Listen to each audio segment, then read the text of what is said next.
అండి, welcome back to మన కోస్తా రుచులు. ఈరోజు మనము రెస్టారెంట్ కంటే బెటర్గా ఇంట్లోనే క్యాలీఫ్లవర్ పకోడీని ఎలా ప్రిపేర్ చేసుకోవాలో చూద్దామా. దీనికోసం అయితే ముందుగా ఇలా ఒక మీడియం సైజు క్యాలీఫ్లవర్ని తీసుకుని చిన్న చిన్న పీసెస్గా కట్ చేసుకోవాలి.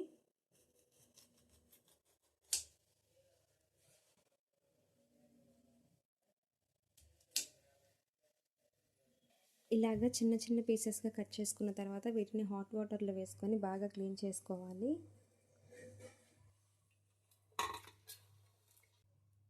ఇలా హాట్ వాటర్లో క్లీన్ చేసుకోవటం వల్ల ఇందులో చిన్న చిన్న పురుగులు అనేవి ఉంటాయి, అవి పోతాయి.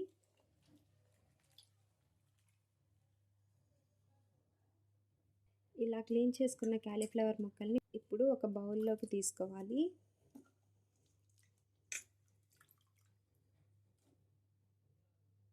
ఇలాగ బౌల్లోకి తీసుకున్న క్యాలీఫ్లవర్ ముక్కల్లో కొంచెం వాటర్ని యాడ్ చేసుకోవాలి. ఇప్పుడు ఈ బౌల్ని స్టవ్ మీద పెట్టుకొని ఒక 5 మినిట్స్ అయితే ఉడికించుకోవాలి. ఇప్పుడు ఒక బౌల్లోకి కొంచెం కార్న్ఫ్లోర్, అలాగే కొంచెం రైస్ ఫ్లోర్, కొంచెం శనగపిండి, టేస్ట్కి సరిపడా సాల్ట్, అలాగే ఒక 1 టేబుల్ స్పూన్ కారం, కొంచెం పసుపు, ఒక 1 టేబుల్ స్పూన్ గరం మసాలా, కొంచెం వేయించిన జీలకర్ర పౌడర్, 2 టేబుల్ స్పూన్ అల్లం వెల్లుల్లి పేస్ట్. ఇప్పుడు ఈ మొత్తాన్ని బాగా మిక్స్ చేసేసుకోవాలి.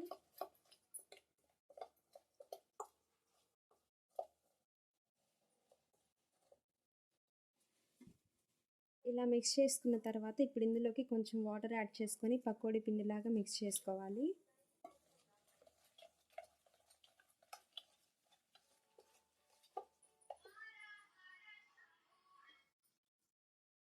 ఇలా మిక్స్ చేసుకోవాలి. చూడండి పిండి కన్సిస్టెన్సీ అనేది ఇలా ఉండాలి. ఇప్పుడు ఇందులోకి కొంచెం ఫుడ్ కలర్ని కూడా యాడ్ చేస్తున్నాను. మళ్ళీ ఒకసారి బాగా మిక్స్ చేసేసుకోండి.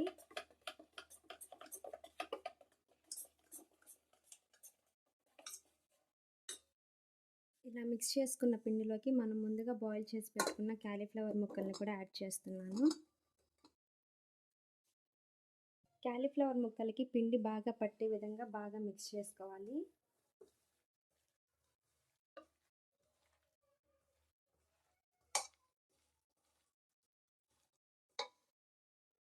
ఇలా పిండిని ముక్కలకి బాగా పట్టించిన తర్వాత స్టవ్ మీద డీప్ ఫ్రైకి సరిపడా ఆయిల్ని హీట్ చేసుకొని ఒక్కొక్కటిగా యాడ్ చేసుకోవాలి.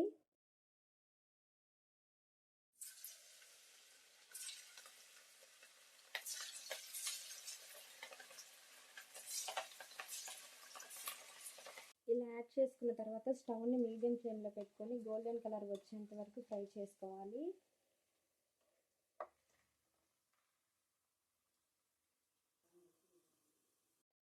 ఇంకా గోల్డెన్ కలర్లోకి వచ్చిన తర్వాత వీటిని ఒక టిష్యూ ఉన్న ప్లేట్లోకి ట్రాన్స్ఫర్ చేస్తున్నాను.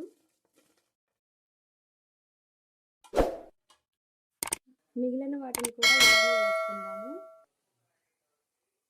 ఇప్పుడు వీటిని కూడా టిష్యూ ప్లేట్లోకి ట్రాన్స్ఫర్ చేస్తున్నాను.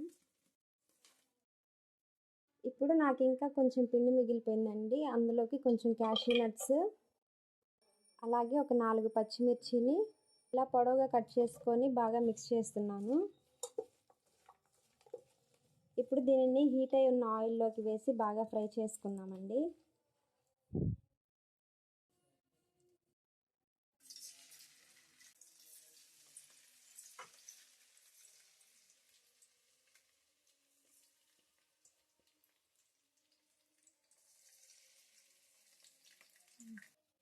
ఇప్పుడు ఈ జీడిపప్పును కూడా క్యాలీఫ్లవర్ పకోడీలోకి ట్రాన్స్ఫర్ చేసుకున్నాము.